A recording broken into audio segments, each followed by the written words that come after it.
Welcome to Fantasy Football Today. As you can see, we're all doing our part, staying at home once again, but we're going to still bring you the best fantasy football coverage around. I'm Jamie, that's Dave, that's Heath, and that's Adam, and we got a fun show planned for you today. We're going to talk about some winners and losers from free agency, but not necessarily the guys who moved, some of the players who were impacted by the moves and what that can mean for their fantasy value for 2020. We're also going to bring back one of our favorite segments from the season.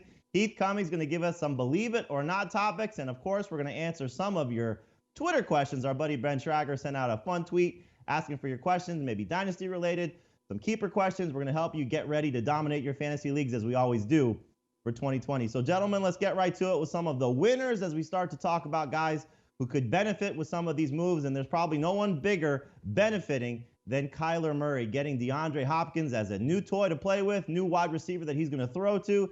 Dave, I know you're the most excited about Kyler Murray, have him as the number 3 quarterback coming into 2020. Just how much does this help him become just that much better as a fantasy option?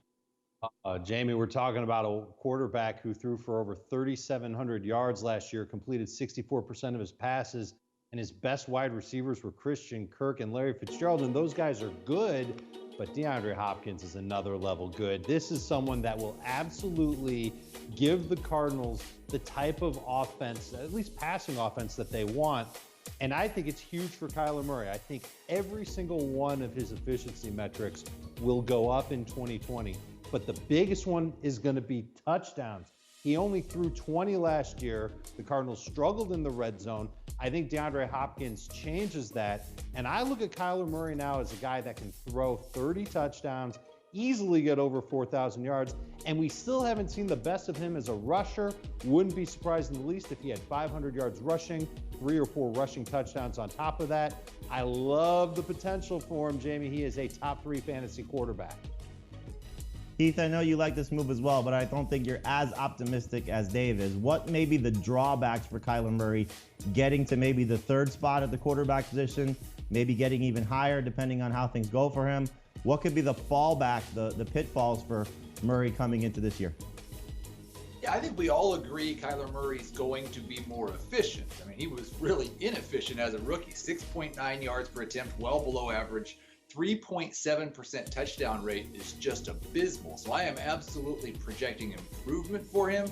The question becomes how much improvement, and part of that might have to do with, is DeAndre Hopkins still the guy he was 2 years ago? Because last year he really wasn't all that special in terms of on a per target basis. So I think with the receiving core of Hopkins, Kirk, and Fitzgerald, you can bump Murray up maybe a half a yard to 7.5 yards per attempt.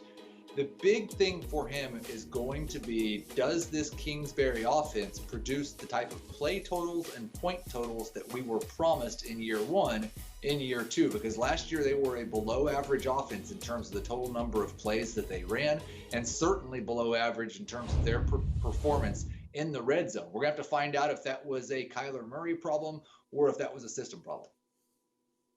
Yeah, the red zone, I'm glad Heath brought that up. I think that's where we might see the biggest improvement from Kyler Murray. He was extremely inefficient in the red zone. He had the 7th most red zone pass attempts and the 23rd most red zone passing touchdowns. So 20 touchdown passes for him. You know, I could see it if he improves in the 2nd year. There's no reason why he can't throw 30 touchdown passes. We just need to see this offense take a big leap, and DeAndre Hopkins is the kind of guy that's going to get it there. And when you talk about having over 500 rushing yards as a rookie, I mean, that's just enormous. He had about 200 or so more rushing yards than Russell Wilson. And we did a draft the other day. I went back and forth. Who do I want? Russell Wilson, Kyler Murray, Russell Wilson, Kyler Murray. If he's going to rush for 200 more yards than Russell Wilson, I mean, that is just a huge edge right there. So I'm currently leaning towards Kyler Murray as my number 4 quarterback. I would still have Russell Wilson ahead of him and Dak Prescott right there as well. But certainly he's a riser. Yeah, for me, he's number 4 also. Dak's ahead of him. Russell's right behind him. But yeah, top 5 quarterback coming into the 2020 season thanks to the addition of DeAndre Hopkins. Another quarterback who got a new toy, Josh Allen, getting Stephon Diggs in the trade from Minnesota. Now, if you've watched our shows, listened to our podcast, there's no bigger Josh Allen supporter than Heath Cummings. He's been talking about this guy coming into the NFL draft, raving about his ability to throw the ball and what he's done as a fantasy quarterback. I'm completely kidding, but I do know that Heath has changed his mind on Josh Allen a little bit, was the number 7 quarterback in fantasy last year, could be that good again this year, maybe even better now that he has Diggs. Heath, what do you like about Josh Allen now? Yeah, I think just comparing him to Kyler Murray, I mean, we've seen Josh Allen be a good starting fantasy quarterback without the ability to throw the ball accurately. I would anticipate he continues to improve as a passer. There was a small improvement in 2019, and some of that may have come from the fact that he had adequate receiver play with John Brown and Cole Beasley, much better than what he had in 2018. Now you're going to a whole new level. You could even say he has a good receiving core with Stephon Diggs, Brown, and Beasley. A little bit of improvement in his accuracy. The rushing touchdowns probably come down a little bit. Their MO, much like it was with the Panthers when Cam Newton was there, in the red zone, we're running with Josh Allen because he's their best bet to get into the end zone. So I still think he'll lead quarterbacks in that category. He won't throw for 4,000 yards, but I do think he will be a top 5 quarterback. Yeah, and you like him better than Deshaun Watson. Dave, I'm not sure if you're there yet on taking Allen over Watson, but clearly getting somebody like Stephon Diggs can make Josh Allen that much better. I mean, is there really that much difference between Kyler Murray and Josh Allen? I think there is. I think Kyler Murray is a more accurate quarterback, and I think the Arizona offense is going to throw more than the Buffalo offense will. I like Josh Allen as a fantasy quarterback. He's 8th for me. He's right now 1 spot behind Deshaun Watson, and it's a close call. I guess the one problem that I have with Josh Allen is we've seen him play now for 2 years, and we really haven't seen these crazy, huge blow-up spots from him. For example, last year, only 1 game above 25 fantasy points, and that's in regular 6-point scoring. In 4-point per passing touchdown leagues, totally get it. He's going to run for a bunch of touchdowns. The rushing yardage will add up. That makes him a super fantasy option. But in 6-point passing leagues, I'm probably going to go in a different direction. I know that we're counting on him being more accurate and getting Stephon Diggs. Obviously, that's not going to hurt him. But I don't know if that's going to lead to more 250-yard games, 300-yard games, 3 total touchdown games. Don't see that happening on the regular for Josh Allen, and that's why he's not going to be in my top 5. Yeah, yet to throw for 270 passing yards in a season. Did have over 25 fantasy points per game a few times in his rookie campaign toward the end of the year, but yes, did not have that total as a sophomore when he did start all 16 games. Adam, we recently held a mock draft. You got Josh Allen as your starter, and if people are going to go after those top 5 guys, Patrick Mahomes, Lamar Jackson, Kyler Murray, Dak Prescott, Russell Wilson, and then you get a chance to just sit back and wait for Josh Allen, how great value could that be if he does ascend to some new heights this year? Well, he was the number 7 quarterback in fantasy last year in a 6-point per passing touchdown league. So he just needs to be a little bit better, and he can really break out. Now, he has to be a better player. That's the thing. Dave said Kyler Murray is a more accurate quarterback. I think if you're going to rate them as passers right now, maybe almost every quarterback in football is better than Josh Allen. I mean, he's got a really talented arm, but he cannot throw an accurate ball, and that is concerning. But Diggs will help, and he's making progress, and he's going to run the ball a lot. He has 17 rushing touchdowns in 2 seasons. He might, as he said, lead NFL quarterbacks with rushing touchdowns, but it might be more like 5. That's going to take a step back. I'm just seeing a guy with a ton of talent who in spurts can be really great and has a chance to be a top 3 to top 5 quarterback. And yes, I think if you can wait and get him later in your draft, you're going to be really, really happy. All right, this next guy we're not going to spend too much time on, but Adam brought him up when we were talking about guys that he likes as winners, and that's Baker Mayfield. And it's hard to say Baker Mayfield didn't win this offseason, at least through free agency so far, by getting Austin Hooper. Hopefully Jarvis Landry's healthy. They held on to Odell Beckham. There was some talk about maybe trading him. But Baker gets an additional toy to play with, also going to keep Kareem Hunt as well.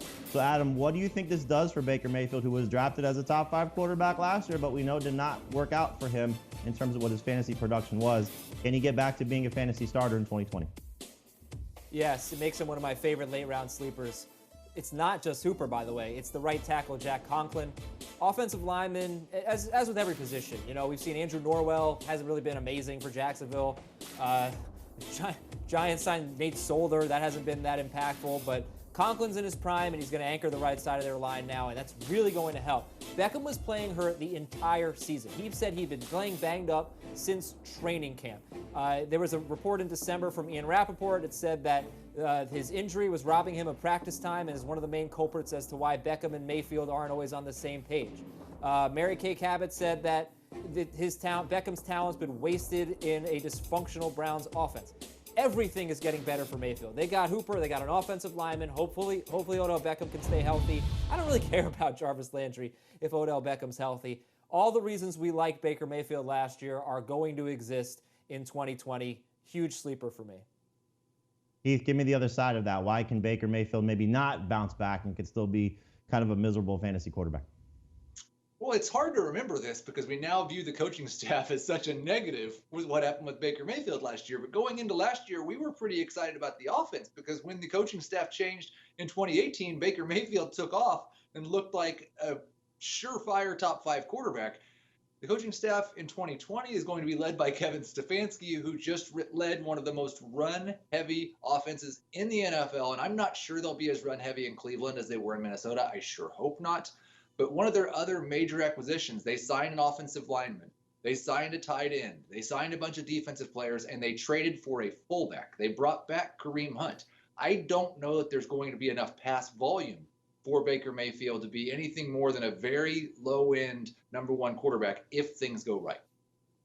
Yep, and I guess you guys kind of are on the same page in terms of the value. I'm in agreement with you. Low-end #1 at best, sleeper with a late-round pick because if he does bounce back, great. If not, you can just get rid of him, but not someone you should target as a #1 quarterback, just one of those fallback guys if you do miss on draft day. A couple running backs that benefited so far without the addition of competition. Now, the NFL draft could change that, but we're looking at 2 guys in Devin Singletary and Ronald Jones. Singletary moves on from Frank Gore, who was sharing the ball with him last year. TJ Yeldon right now the only name of prominence on the Buffalo roster. And then for Ronald Jones, look, we thought maybe Melvin Gordon goes there. After Todd Gurley was released by the Rams, we thought maybe he goes to Tampa Bay. But now with Tom Brady there, Ronald Jones should benefit if, in fact, he remains the guy. Let's start with Singletary. Dave, I know you like the opportunity for the second-year running back to maybe be a little bit behind Miles Sanders and Josh Jacobs, the 2 prominent guys in this class. But Singletary could be a very good #3 option right there. He's a good #2 option in fantasy. I Well, don't #3 in terms of the rookie running backs. That's what I thought you were saying.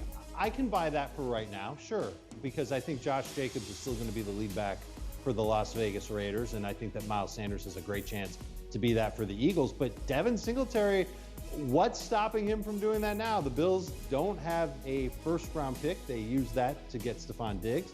I'm not sure how many picks they have following round 2, but they don't have a lot of draft capital left. I'm not sure running back is the biggest priority for them. The coaching staff loves Devin Singletary. He averaged over 5 yards per carry last season. He is an absolute yardage creator when he's got the ball in his hands, and he's a good pass catcher out of the backfield as well. I'm very bullish on Singletary. Don't hate the idea of taking him even as early as late round 3. I know it sounded funny, but a top 40 pick. I think that's where he is. I think he's got great potential, PPR or non-PPR. Hopefully Buffalo doesn't disappoint us and add another running back, and Singletary can be the main man in Western New York. Yeah, I like Singletary a lot. I think he's really good, and the 5.1 yards per carry, very encouraging. It's hard to see him going from 5.1 as a rookie to having just a bad year as a rusher in his second season. I expect that yards per carry to come down, but maybe in the 4.5 range, something like that. The good thing is this. Frank Gore had 11 carries inside the 5-yard line last year. That is ridiculous. That was actually pretty terrible coaching. He was repeatedly stuffed at the goal line, and they should have just given the ball to Devin Singletary there. So the obsession with Frank Gore needs to end, and it has ended, and that's great for Singletary. But let me give you this stat here. You look at his last 6 games. He had the 4th most carries and the 5th most rushing yards among running backs. Now, he was only number 17 in non-PPR, number 21 in PPR, but that's because he scored 1 touchdown. I think we can solve that problem with Frank Gore being gone, even if Josh Allen takes some touchdowns away. But he had the 22nd most catches among running backs, while he had the 4th most rush attempts in his last 6 games. So I love Singletary in non-PPR. I am concerned that he has a lower ceiling in PPR. I'm not sure he gets to 40 catches this year, and there were 13 or 14 running backs who had 50 catches last year. So that means he's going to have to score a lot of rushing touchdowns, I think, to be a true standout in PPR. He did have at least 3 or more catches in 6 of his final 10 games. That's including the playoffs when he had a 6-catch performance in Buffalo's loss in the first round. Heath, when you look at Ronald Jones right now, hard to say he's not a big winner if he's going to be the lead back in this Tampa Bay offense with Tom Brady. Obviously, Catching passes, big for Brady. Pass protection, big for Brady. But if Ronald Jones comes out of the NFL draft, still is the lead guy for Tampa Bay, how much would you like him? Yeah, it's really hard to believe that Tom Brady and Bruce Arians are okay with Ronald Jones as the starting running back, but it's even harder for me to believe that Tom Brady's going to be okay trusting that job to a rookie. So I'm feeling better and better as time goes on with Jones. I mean, listen, his second year, a massive improvement over the struggles of his rookie year. He did top 1,000 total yards. I do believe he still has talent. And there should be more targets for running backs. We're just going to have to see what they add. There's just a couple of names left amongst the veterans that really scare me if they don't trade for someone. If it's a rookie, I'm going to feel pretty good about Ronald Jones' chances. Yeah, I think it's looking better and better for him. Look, over 1,000 total yards last year, but clearly that was a little bit scattered. He did close the season playing at a high level for the final 2 games. And Bruce Arians, for those people that have spoken to him, a few of our colleagues as well, he keeps saying how much he likes Ronald Jones. So hopefully that's a good situation if you do have Jones in a keeper league, in Dynasty. Could be a big year for him in 2020. Could be the same thing for Darrell Henderson. As we know, no Todd Gurley for the Rams. So you're looking at Henderson and Malcolm Brown right now as the top 2 guys on the roster. Again, the NFL draft could change things. Maybe another move in the offseason. But right now, Darrell Henderson's value is on the rise. Dave, when you look at Henderson, how excited are you? I'm not terribly excited, but I do recognize that there is a lot of potential with Henderson if he is the primary back for LA. We know last year he only touched the ball, I think, 43 times. Really, you almost have to throw out his rookie year. 5 of those 43 times, and this is before we throw it out, he did have carries or touches of 10-plus yards. He also had 19 carries of 2 yards or less. All right, now let's throw it out. We know that he's got some great talent. We know that he's poised to be in a super position, and we can expect the Rams' offensive line to not necessarily get worse than last year, but hopefully they add a piece or 2 in the draft and they can be a little bit better. And he's a good passing downs back. We didn't see much of that in 2019, but he came out of Memphis with some really good hands, and that's a skill set that Sean McVay can exploit, especially with Jared Goff expected to do so much passing. So there's reason to buy into him for now as a round 6 or 7 type running back. I'm not ready to go as far as round 5 on Henderson, but if the draft goes by and there's no real additions there and no other veteran running backs sign, and literally the only guy competing for playing time in LA with Henderson is Malcolm Brown, then the hype is going to be right back on this guy, and you could see him skyrocket to a top 50 pick come August. Yeah, I think round 6 is the right spot for him, but I'm with you. You know, we'll see what the NFL draft brings. And obviously don't discount Malcolm Brown as somebody that could still lean on, certainly on 1st and 2nd down if we saw what we saw last year happen again, if in fact they don't add another significant piece to this backfield. All right, this next part of the winners is called the Adam Aizer section because this is where all of his favorite wide receivers have ascended to a spot where they could be much better in fantasy for 2020. So Adam, I'm going to give you your choice. Pick your favorite guy. Adam Thielen, Will Fuller, T.Y. Hilton. Who's your best bet to have a big bounce back and or breakout performance in 2020 with now moves happening in Minnesota with no Stephon Diggs, Houston with no DeAndre Hopkins, and in Indianapolis with T.Y. Hilton getting Phillip Rivers? Well, I think it's obviously Adam Thielen. He was a top 12 wide receiver in 2017. I think he was top 8 in 2018. And in the first 6 games before his injury in 2019, he was like top 8 in non-PPR, top 12 in PPR. I don't remember everything off the top of my head, but he's the most accomplished, at least in the last 3 years, and you know, in a very good situation now. And I honestly could see him being the number 2 wide receiver in fantasy. It wouldn't shock me because we saw some steps back from some of the elite wide receivers last year. So I love Adam Thielen. Then I'd go with T.Y. Hilton, who I think is, based on the one draft we did earlier this week, a huge value. I think T.Y. Hilton could be a 4th-round pick, really, in non-PPR or PPR. I don't expect a ton of catches from him, but huge quarterback upgrade, and not that much worse than what he was with Andrew Luck, which was really, really good. Not truly, truly elite, but close to it. And then, obviously, Will Fuller's got a chance. They don't have a lot of early draft picks. They don't have a 1st-round pick. I think they could definitely take a wide receiver, but it's not going to be one of the very best, in my opinion, in the NFL draft. So Will Fuller's going to be their number 1 guy, I believe. I like him more than everyone else. It just seems that I've always liked Will Fuller a lot. So this is kind of put up or shut up for him. And if he stays healthy, I think Will Fuller has a great chance to be a top 20 guy. Heath, make the case that Kenny Stills is a bigger winner than Will Fuller. Well, Kenny Stills has been more efficient than Will Fuller with his targets. And no, I mean, like, I think it will be interesting what happens when Will Fuller goes down. Because then you're going to be looking at a situation where you've got Randall Cobb, Kenny Stills, and Kiki QT. We're probably looking at Kenny Stills as the top 24 wide receiver. And we've had stretches with Kenny Stills as the top 24 wide receiver before. They're very similar players in terms of what they've done in terms of earning targets, and then what they've done once they've received the targets. There's not, like, Will Fuller may be the #1 wide receiver in name on the Texans going into this year. They've got a couple of #2 wide receivers and a couple of #3 wide receivers, but Stills had no value, and now you could consider him as a low-end #3, high-end #4. I do think, though, Adam got the ranking right. Thielen 1, Hilton 2, Fuller 3. But all three could potentially end up as starting fantasy options, or maybe Kenny Stills replaces Fuller.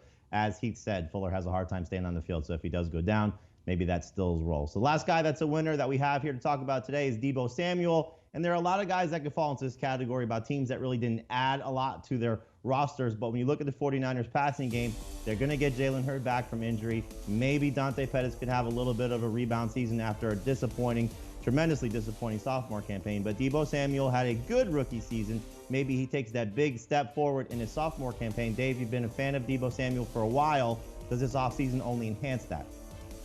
It does for right now. They've got the number 13 overall pick in the 2020 draft, and that's going to be right in the wheelhouse of CeeDee Lamb or Jerry Jeudy. And the addition of either one of those guys or another wide receiver, remember the 49ers also have a late first-round pick, plus everything else they have in the draft. The addition of any other receiver will definitely cap some of the excitement of DEEBO Samuel. But on the other hand, it'll also turn DEEBO Samuel into a man that's single covered more often than not on Sundays this fall. And I like his chances in single coverage because he's so good after the catch. He's so good breaking away from defenders. If it lowers his draft stock a little bit, I'm still going to be interested in having him as, at worst, a #3 fantasy receiver. But let's go nuts. Let's say that the 49ers don't add another wide receiver in the draft. DEEBO Samuel would be their #1 target. He would probably lead the team besides Kittle in terms of targets. And he could potentially finish as a top 24 receiver in PPR. I'd be very excited about DEEBO. Yep, we'll see what the 49ers do in the NFL draft. Like Dave said, they could be in the market for Lamb or Jeudy. We know they moved on from Emmanuel Sanders, who is now part of the New Orleans Saints roster. A little bit of a loser for him. Coming up next, we're going to tell you about some more losers from free agency fallout. The biggest one might be Deshaun Watson. You don't lose DeAndre Hopkins and get better. We'll tell you where Watson now is as a fantasy quarterback coming up next year on Fantasy Football Today.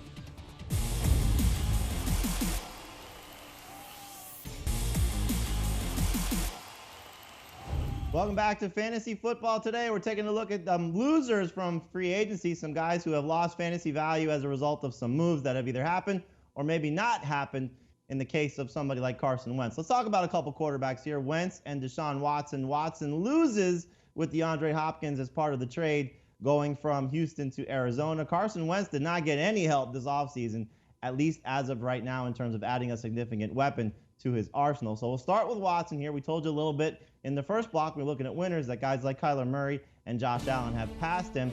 Adam, when you look at Deshaun Watson, I know you said you like Baker Mayfield. Would you take Mayfield over Watson? Has he fallen that far for you?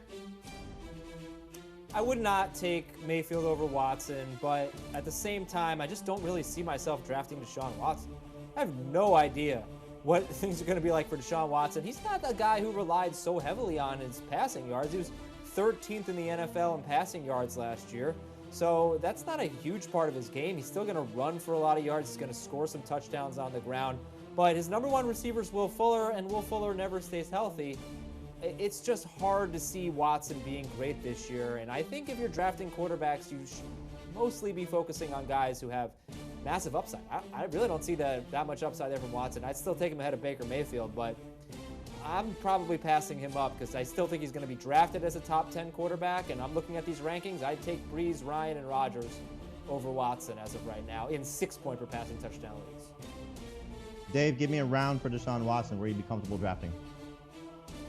12. I'll take him in around 12. That would be great. No, honestly, the answer's probably closer to around 7. I'm not that excited about him either. Can we count on him to come through for 5 to 7 rushing touchdowns like he's done each of the last 2 seasons? Can we count on him to have 400-plus rushing yards like he's done each of the past 2 seasons? And here's the thing.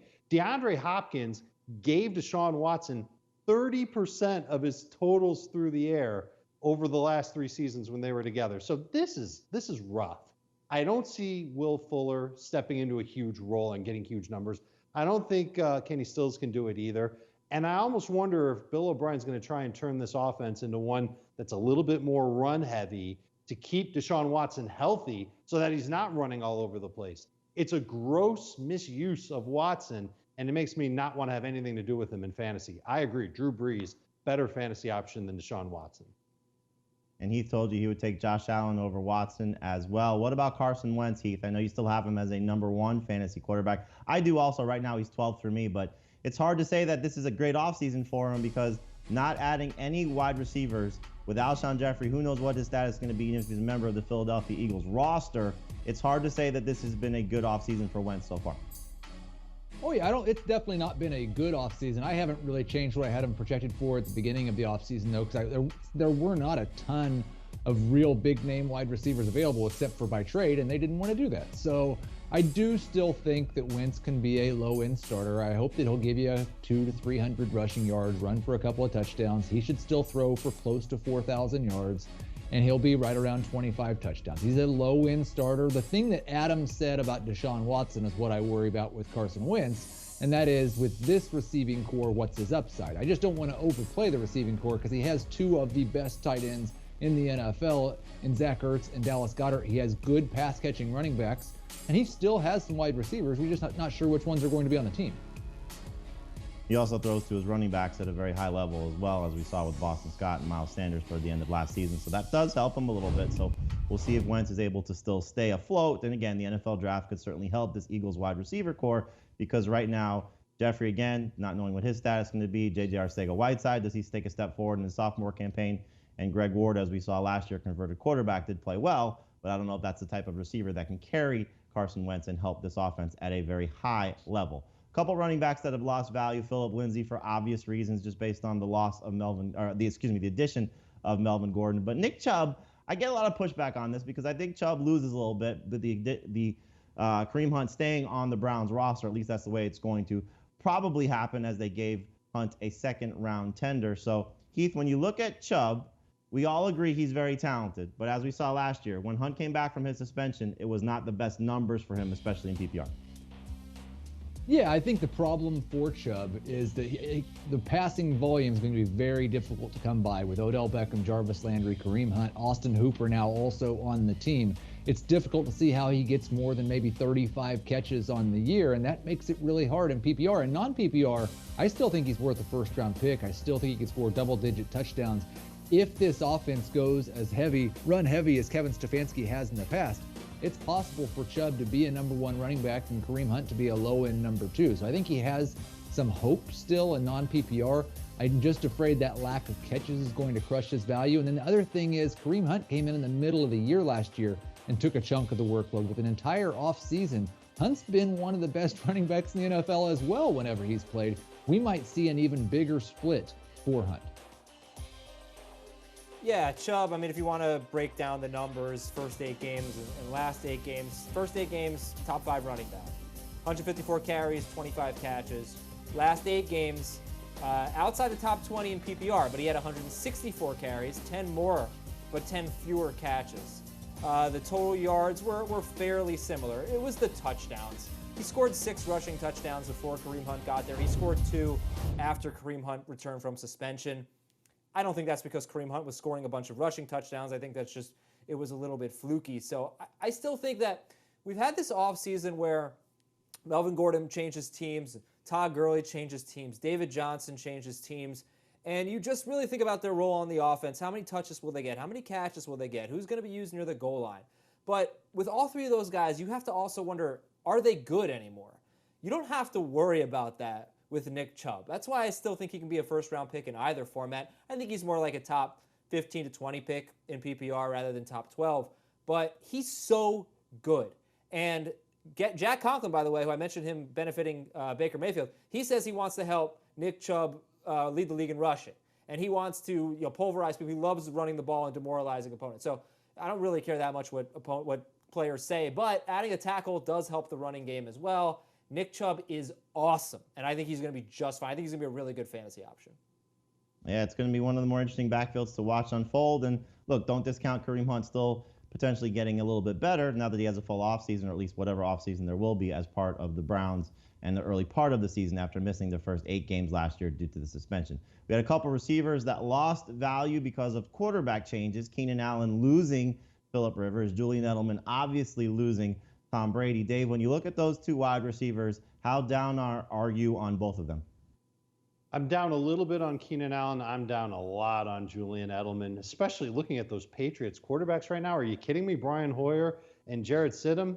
I don't even know if my opinion would change that much if the Patriots added Cam Newton, because I think Edelman with Tom Brady, there was a chemistry there that was just incredible. We all know it. We've all seen it. And I think it's going to hurt him quite a bit no matter who the new quarterback is there. He's someone I almost don't want to draft in non-PPR, and in PPR, I guess I'll take him at the right spot. And I think that spot's starting to look more and more like round 8, which is crazy. Someone will take him in your draft because he's Julian Edelman sooner than that.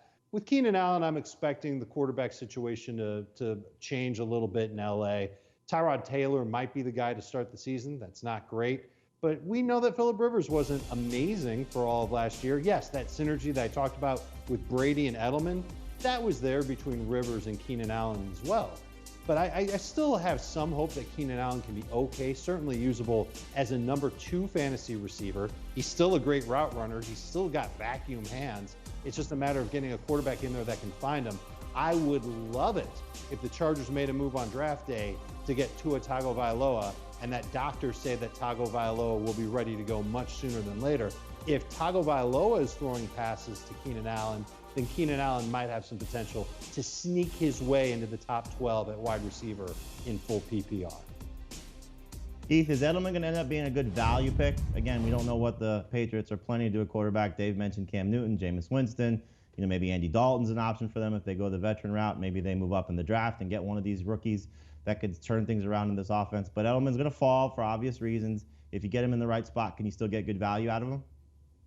Oh, if he's there in the 8th round in a PPR draft, I'm going to absolutely love it. Assuming, and I'm just assuming at this point, Bill Belichick at his stage of his career is not going into the 2020 season with Jarrett Stidham and Brian Hoyer as his quarterbacks. I expect they are going to go get Andy Dalton or Cam Newton or Jameis Winston or someone, and Julian Edelman will be the number 1 target on this offense. If he plays 16 games, I would expect in PPR he's going to be a low-end number 2.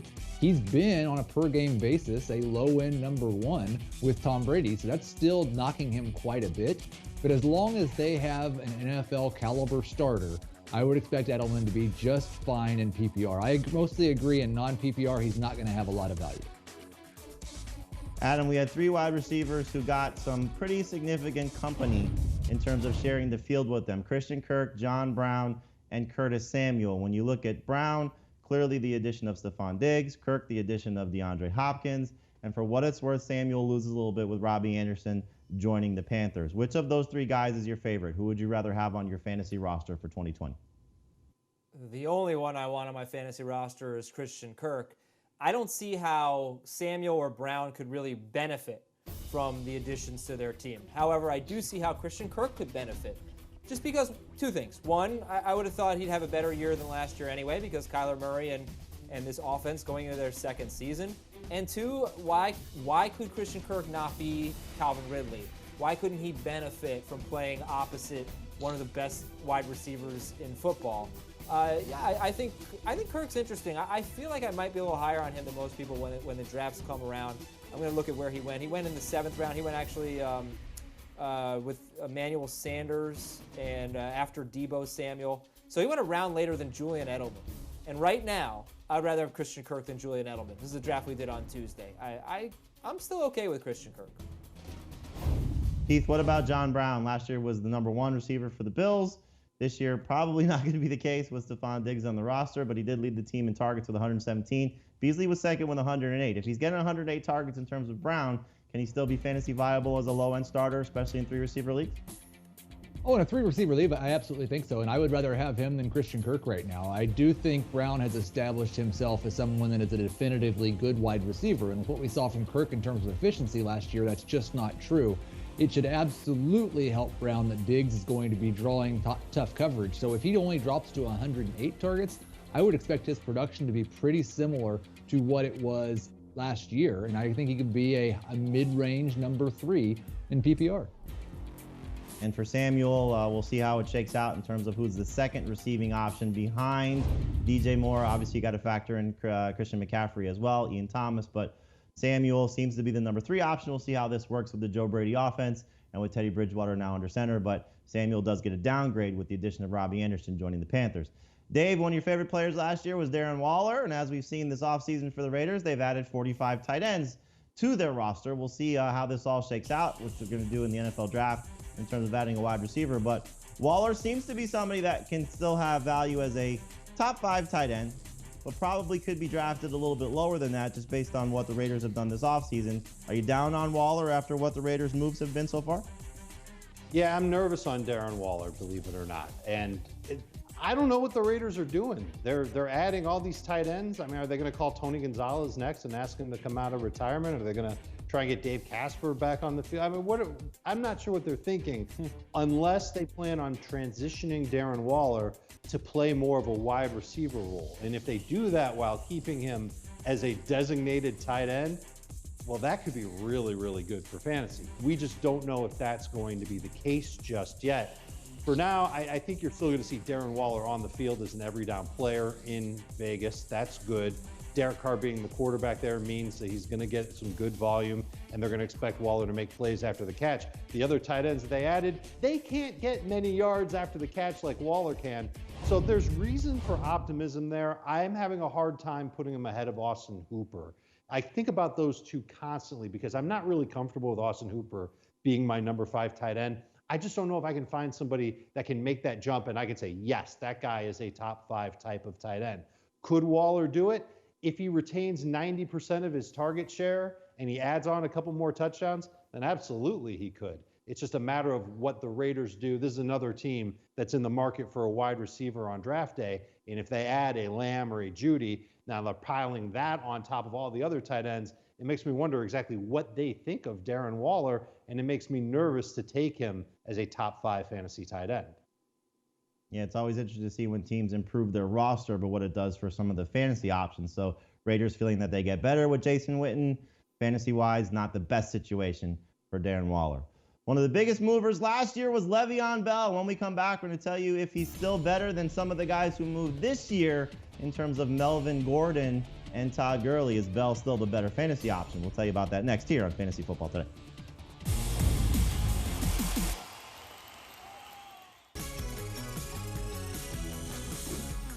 Oh, there it is. The Heath Cummings Believe It or Not segment we've all been waiting for, looking at free agency and some topics that Heath will give us, and we'll tell you, or he'll tell you, if he believes it or not, and then we'll just reply and see if we're all in agreement on how these things will go. So here we go. Topic number 1. Believe it or not, Le'Veon Bell is still a better bounce-back candidate than either Melvin Gordon or Todd Gurley. I believe it. I feel more confident in Le'Veon Bell's role in his offense, which hasn't changed from 2019, the New York Jets. Yes, it's a bad offense. Yes, he was terribly inefficient, but we have no reason to expect anything other than regression from Bell. His yards per carry, 3.2, were worse than even a bad back would have. Will the Jets' offensive line be good this year? No, but it will be better. More importantly, Bell had over 300 touches. I can't project that for Gurley with his knee and ankle injury from last year. I can't project that for Melvin Gordon sharing with Phillip Lindsay. If you give Le'Veon Bell 300 touches, he's going to be a top 10 PPR back in 2020. I believe it as well, but I think it's really, really close because the Jets offense is just not very good. And the offensive line additions that they made, really only one of the linemen that they're bringing back or adding rather is worth a darn. And Le'Veon Bell is a year older. He's still got paid. He got what he wanted out of the Jets. And then there was always all this talk about him leaving the team. It makes me nervous, and we know that Adam Gase does not have an impeccable track record with his running backs. So this is a guy that I'm not trying to take on draft day. I'm going to let other people draft Le'Veon Bell. But I do think as a number 2 type player, he could be okay, and he certainly has a little bit, just a little bit more upside than Gurley, and maybe that much more upside over Melvin. Yeah, I believe it with Gordon. I'll still take Gurley over him just with the fact that this Atlanta offense should be very explosive, and I do think that Gurley could still score more touchdowns than Le'Veon Bell. We'll see what about the passing game role for Gurley in Atlanta, and we'll see if Atlanta is, in fact, done adding to their backfield, but I would take Bell over Gordon for sure. All right, next topic. I know this is one of his favorite players. Topic number 2, believe it or not, Austin Eckler will repeat as a top 5 fantasy running back in 2020. I believe it in PPR. I had an epiphany this morning. I started thinking, we're wondering, can Austin Eckler handle a big workload? Is Austin Eckler really this good? And I wondered, is Austin Eckler Alvin Kamara? And you look at them over the last 3 years, Eckler has been 0.2 of a yard worse per carry than Kamara has.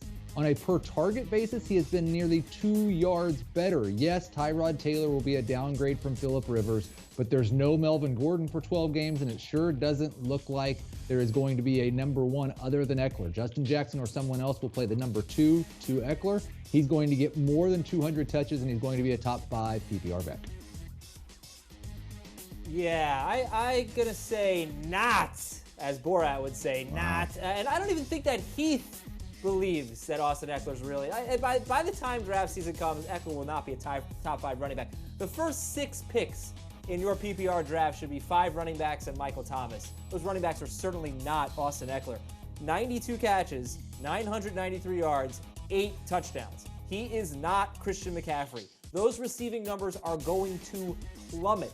They are going to plummet. This offense is going to be so much worse, and I do think the Chargers are going to bring someone in. I absolutely do not believe Austin Eckler's top 5. I'm not even sure he's going to be top 10. I will say this, though, Adam. I do think that the passing numbers will go down. I don't think they will plummet because of Tyrod Taylor more likely to run than Phillip Rivers. The one thing is, though, you talked about this with the Brown situation. The Chargers have upgraded their offensive line with Trey Turner and Brian Bulaga, and so that should help in terms of what the running production could be for Eckler. But we will see what they do to enhance their backfield if, in fact, they do upgrade over Justin Jackson. But I do think that you could see a little bit better rushing production from Austin Eckler, who did run the ball very well in their first 4 games before Melvin Gordon came back from his holdout. Next topic we're talking about here, we kind of hit on this a little bit with the free agent winners, but believe it or not, Adam Thielen will be a top 5 wide receiver with Stephon Diggs gone in the trade to Buffalo. This probably seems ridiculous to those of you watching at home. Who would think that Adam Thielen is going to be a top 5 wide receiver? He's never been a top 5 wide receiver. Well, Adam Azer does, and so that's why I put it on there. No, I don't believe that Adam Thielen is going to be a top 5 wide receiver. He has a 30-year-old wide receiver who has been healthy sparingly over the past 2 seasons. He has 2 top 25 seasons in his entire career, and he's never had to be the true number 1 because opposing defenses always thought Stephon Diggs was better than he was. Volume will get him to a borderline top 12 season, but he has no chance at the top 5. And I agree with you, Heath. I think that he's going to bounce back. There's no question about that, provided that he stays healthy. And you also look at the Vikings defense. I don't think it's going to be as good as it was last year, and that means that we will see Kirk Cousins throw a little bit more, and Thielen should benefit from that. I think he's one of a handful of receivers that you can look at and say, yes, he's going to get 150 total targets, and that should put him in position to finish as a top 12 fantasy receiver in PPR. But putting him in the top 5, just it doesn't seem right. I don't think that he's got that type of potential, even if he is the primary guy in Minnesota. What did he have, like 8 straight games with 100 yards in 2018? Yeah. He got hurt toward the end of that season. I mean, this guy is awesome. There's no more Stephon Diggs. I'm going to challenge 2 things that Heath said. First of all, looking at his entire career is an absolutely ridiculous thing to do. He's obviously a different and better player than he was at the beginning of his career when he was irrelevant. So you should only be looking at the last 3 or 4 years. Secondly, how do you know that opponents thought Stephon Diggs was better? Adam Thielen is better. They put the best score on him. Year after year after year, Adam Thielen shows that he is better than Stephon Diggs. When they're on the field, Adam Thielen does better than Stephon Diggs. He's better, and he's going to be top 5. He's definitely going to be top 12. That's a lock. Believe that. All right, we'll have a lot more Adam Thielen debates, I'm sure, this offseason. Again, not only on here on CBS Sports HQ, but on our Fantasy Football Today podcast. You can download that wherever podcasts are found. Our last Believe It or Not topic for the day. As of right now, believe it or not, Jordan Howard and Ronald Jones are fantasy starters. Believe it. Yeah, we talked about Jones quite a bit earlier and the opportunity he has with Tom Brady, but I think we should really focus on Jordan Howard for just a moment, because I know Adam loves Miles Sanders, but Miles Sanders doesn't have a breakout if Jordan Howard gets hurt. So Jordan Howard can't be that terrible, because he beat out Miles Sanders at the beginning of last year, and they were giving him a workhorse workload, and the Bears did that. When they did it, he was a top 15 running back. He won't be top 15 in Miami. But if they don't use one of their first 2 rounds worth of picks on a running back, if they don't take one of those top 5 backs, then Jordan Howard will be a top 25 running back in both formats. I'm going to say I do not believe this. I certainly believe it about Ronald Jones, but not Jordan Howard. He's going from a very good offensive line to one of the worst. And I would also be quite surprised if the Dolphins didn't use one of their many, many early round picks on a running back. And I think that this year will be more like what we expected last year, where the Dolphins get a rookie running back, a high-end rookie running back like J.K. Dobbins or something like that. And this time, Jordan Howard will lose that job pretty quickly, or maybe after 3 or 4 games or something like that. I was surprised at how long he kept it last year, and hats off to him. But since he doesn't catch the ball, running behind a bad offensive line, that's a bad recipe for Jordan Howard. I think he'll lose that job pretty quickly. Offensive line should be better for the Dolphins. We'll find out what the quarterback play will be for Miami. But look, Jordan Howard ended up in a good destination so far. The NFL draft will determine what his fantasy value is for 2020. So Heath likes it. Adam, not so much. We'll find out where this topic and discussion goes again throughout the rest of this offseason. One guy that we do like a lot is Kenyon Drake. We're going to take some of your questions here coming up next on Fantasy Football Today. But here's a little tease. Is Kenyon Drake a first-round pick? We'll tell you next year on Fantasy Football Today.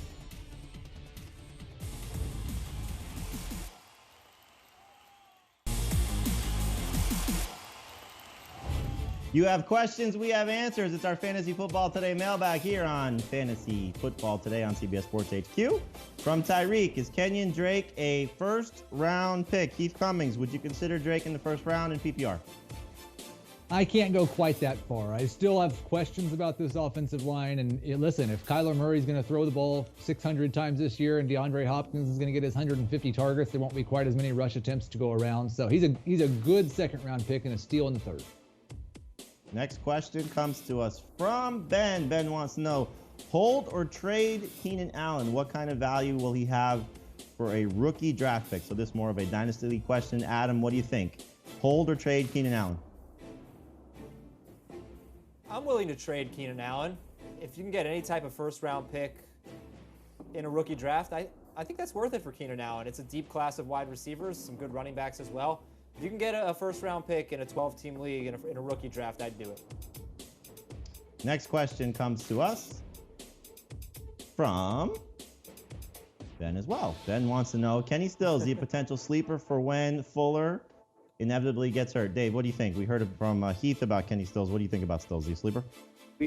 We talked up Kenny Stills as a late-round sleeper before. I think we should do it again. I think he does have potential to be the last best receiver standing in Houston by the time, who knows, by the time maybe week 2 rolls around, the rate that Will Fuller goes. So, yeah, I think he's absolutely worth someone that you target after pick 100 on draft day. All right, let's see if we have another question from Ben here. No, Colin sneaks in. What's the biggest question mark going into the draft? Will X team draft Y position early? So very open question, Heath.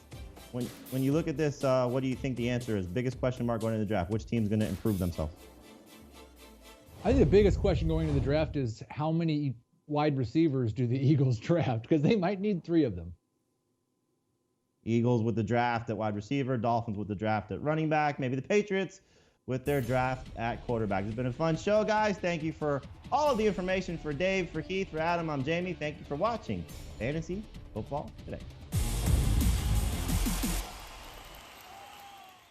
Want more of the Fantasy Football Today podcast and non-stop year-round fantasy advice? It's simple. Hit the subscribe button and hang with us all throughout the year.